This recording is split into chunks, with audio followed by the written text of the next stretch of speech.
Не съм свикнала да снимам такива видеа, но днес ще ви покажа любимите ми грим продукти. Започвам с BB крема на Clarins в цвят 00 Fair е моят. Има слънцезащита, идеален е за пролетно време, за лятото. Разбира се, под него нека не забравяме, че през най-горещите месеци е добре да слагаме допълнително слънцезащита. Фондитен на Clarins в цвят 103 е моя. В момента съм с него. Идеален е за моментния ми тен на лицето и силно ви го препоръчвам. Доста добре покриване, лесно се работи с него. Фондитен на Dior в цвят 010 също много добър продукт. Наравно го поставям като качество с този на Clarins. Страхотен фондитен с грижа на Clarins. Това е един от най-новите им продукти. Силно ви го препоръчвам да го погледнете. Изключително добър е. Много добре усещам кожата си след неговата употреба. В категорията коректори мога да откроя този на Dior. Много добре също пасва на кожата ми.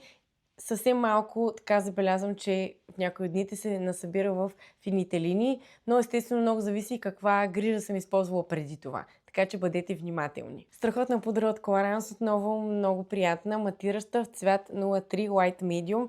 Идеален е за мен. Пудра на Dior, която е емблематична за марката, също много хубава. Ето така изглежда в цвят 01 Fair. Много любим за мен продукт и ключовото за тези продукти за фиксиране на грим е, че е необходимо съвсем малко количество. Не е нужно да опрашаваме като бръш на цялото си лице. За съжаление разбрах, че любимите ми пресовани метеорити на Guerlain, ще оставя снимка тук, са спрейни от производство и си катам моите като очите си, както се казва. Много рядко ги използвам, само за специални случаи. Затова преминах на перления вариант. Много доволна съм, изключително са приятни за използване, лесно се използват и ви ги препоръчвам. Понякога се надъхвам да си слагам стик фондютен. Този ми е на Dior. Един от най-добрите стик фондютени, който съм ползвала. Включвала съм в гримовете си с годините продукти и на Lancome, както и на бюджетните Catrice Essence, които също са ми вършили добра работа, но каквото и да говорим, Dior си е Dior. За оформяне на лицето съм си взела ето тази палитричка на Benefit.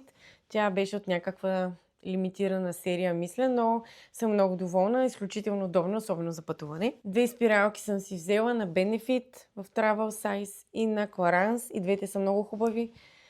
Разбира се, като леко руса понякога жена, съм забравила продукт за вежди, така че се опитах да направя каквото мога с тези два продукта, съвсем деликатно, за да не оплаша някого все пак. Един страхотен молив на марката Zoeva. Силно ви го препоръчвам. От коледния календар на Douglas.